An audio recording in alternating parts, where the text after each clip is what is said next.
సోదరా, తూర్పున జగన్నాథుడై, పడమట ద్వారకానాథుడై, ఉత్తరాన బద్రీనాథుడై, దక్షిణాన శ్రీరంగనాథుడై పరంధాముడు కొలువై ఉన్నాడు.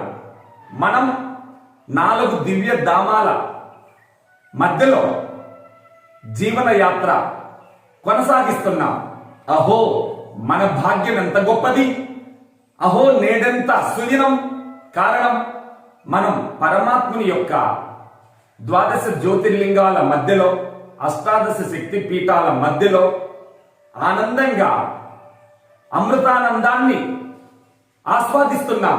ప్రియమిత్రమా, తేనెటీగ వేల పుష్పాల నుండి మధువుని సేకరించి మనకు ప్రసాదించినట్లు పరమాత్మ మన జీవితాన్ని ఈ పవిత్ర భారతదేశంలో మనకు జన్మనిచ్చినందుకే